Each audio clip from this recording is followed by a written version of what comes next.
جو محبت بنا دیکھی اور بنا ملی ہوتی ہے وہ محبت خدا کی نعمت ہوتی ہے۔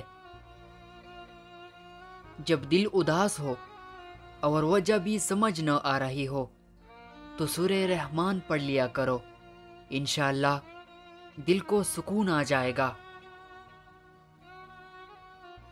جب دعا کرتے وقت تمہاری آنکھوں سے آنسو آنے لگے تو سمجھ جانا تمہاری دعا برگاہ الہی میں قبول ہو چکی ہے۔ دکھ میں بھی پچھتاوی کی آنسو نہ بہاؤ، کیونکہ تم وہ خوش نصیب ہو جسے اللہ نے آزمائش کی قابل سمجھا۔ تقدیر اللہ کی ایک اشارے پر بدل جاتی ہے، تم یقین تو رکھو وہ بہتر لے کر بہترین دے گا۔ یقین کرو، تم نماز پڑھنے لگ جاؤ، اللہ تمہاری ساری مشکلیں حل کر دے گا۔ دل میں تمہاری دعا کا خیال تب ہی آتا ہے جب اس رب نے ان کو قبولیت کا درجہ عطا کرنا ہوتا ہے۔ کسی کی دل میں محبت پیدا کر کے اسے چھوڑ دینا اسے قتل کر دینے کی برابر ہے۔ 3 رشتے بے نقاب ہو جاتی ہے، بڑھاپے میں اولاد، مصیبت میں دوست اور غربت میں بیوی۔ جب تک تم ڈرتے رہو گے تمہاری زندگی کے فیصلے کوئی اور لیتا رہے گا۔ بار بار آنسو بہانے کی بجائے اپنی زندگی سے اسی ہی صاف کر دے جو آپ کے آنسو کی وجہ بنتا ہے۔ زندگی میں کچھ بنو یا نہ بنو، لیکن بڑھاپے میں اپنی ماں باپ کا سہارا ضرور بنو۔ یہ مت دیکھو کہ کوئی تمہارے ساتھ مخلص ہے یا نہیں، تم خود ہر وہ رشتے کے ساتھ، ہر اپنے کے ساتھ مخلص رہو۔ اگر کوئی تمہارے ساتھ منافقت کرے گا تو وہ اس کا صلہ اللہ سے پالے گا، اور تمہیں تمہاری مخلصی، تمہاری سچائی کا اجر بھی اللہ دے گا۔ قدرت اتنی پرفیکٹ ہے کہ آپ کے ہر عمل کا بدلہ ضرور لٹاتی ہے۔ سکون فراہم کیجیے، یہ لوٹ کر آپ کے پاس آ جائے گا۔ کسی کی آنکھ میں آنسو کا سبب ہے تو بھی انتظار کیجیے۔ اتنا بزدل تھا یزید، 36 ملکوں کی فوجیں منگوا رہا تھا کہ میری مدد کرو۔ اتنی بہادر تھی امام حسین، 72 کو بھی چراغ بجھا بجھا کر کہہ رہے تھے جس نے جانا ہے جا سکتا ہے۔ غیروں سے مانگا تو ذلت ملی، اللہ تعالی سے مانگا تو عزت ملی۔ شرافت سے جھکا ہوا سر ندامت سے جھکی ہوئی سر سے بہتر ہے۔ اللہ کے خوف سے گرنے والا آنسو بے شک چھوٹا کیوں نہ ہو، لیکن اس میں اتنی طاقت ہوتی ہے کہ وہ سمندر کی برابر گناہ مٹا دیتا ہے۔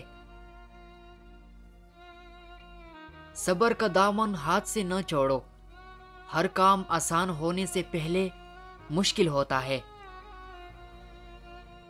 غصے کا بہترین علاج خاموشی ہے۔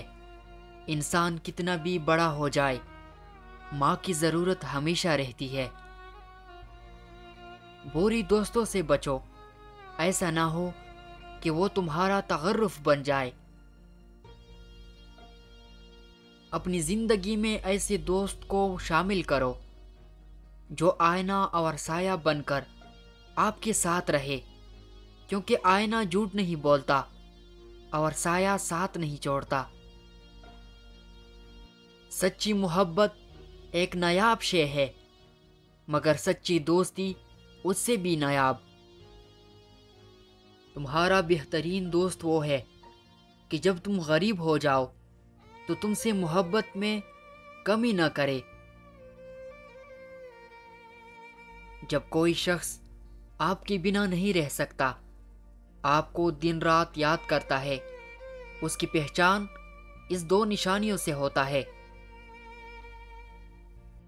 جب کوئی شخص آپ کے بنا نہیں رہ سکتا، آپ کو دن رات یاد کرتا ہے، اس کی پہچان اس دو نشانیوں سے ہوتا ہے کہ وہ آپ سے ہر وقت شکایتیں کرتا ہے اور آپ سے ناراض بھی ہوتا ہے، اور جب اس کو محسوس ہوتا ہے کہ اس کو راضی نہیں کیا جائے گا تو وہ خود راضی ہوگا۔ جو شخص اللہ تعالیٰ کو اپنی امیدوں کی جائے پناہ ٹھہراتا ہے، اللہ تعالیٰ اس کی دین اور دنیا کی سب کام پوری فرما دیتا ہے۔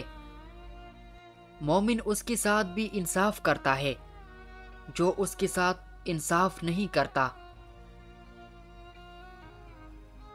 جو شخص بندوں کے حقوق ادا کرتا ہے، وہ اللہ تعالیٰ کے حقوق بھی ادا کرے گا۔ مشکل وقت آ جائے تو کسی کا احسان نہ لو، کیونکہ مشکل وقت 4 دن کا اور احسان زندگی بھر کا ہوتا ہے۔ جو اپنی ضرورتی بڑھا لیتا ہے، اسے اکثر محرومی کا غم رہتا ہے۔ جب کسی کو کسی سے رشتہ ختم کرنا ہو تو سب سے پہلے وہ اپنی زبان کی مٹاس ختم کرتا ہے۔ ہم سفر خوبصورت نہ بھی ہو مگر قدر کرنے والا ہونا چاہیے، کیونکہ گھر پیسے اور طاقت سے نہیں بلکہ محبت اور اتفاق سے بنتی ہے۔ حق بات کی پہلی نشانی یہ ہے کہ اس کی ہمیشہ مخالفت ہوتی ہے، جس کی کوئی مخالفت نہیں وہ حق نہیں۔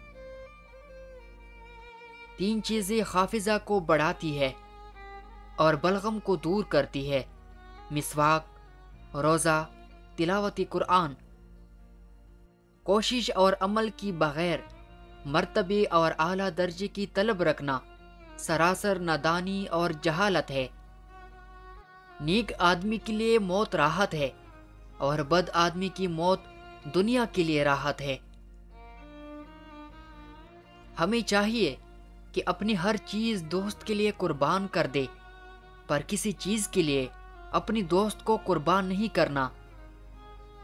ایک بات پر ایمان رکھے، جو انسان ہمارے حق میں بہتر نہ ہو، اللہ اس انسان کو ہم سے دور کر دیتا ہے۔ اگر میری زندگی میں دکھ نہ ہوتے تو میں اپنے رب کے ساتھ دعا کا رشتہ کیسے نبھاتا؟ رات اور دن کا مسافر سمجھتا ہے کہ وہ گھر میں بیٹھا آرام کر رہا ہے، حالانکہ وہ رات دن تیزی سے سفر کرتا ہوا موت کی طرف جا رہا ہے۔ جو زبان کو قید رکھتا ہے وہ پشیمانیوں سے محفوظ رہتا ہے۔ وہ محبت جس میں لالچ ہو، اس کا آخر مایوسی ہوتا ہے۔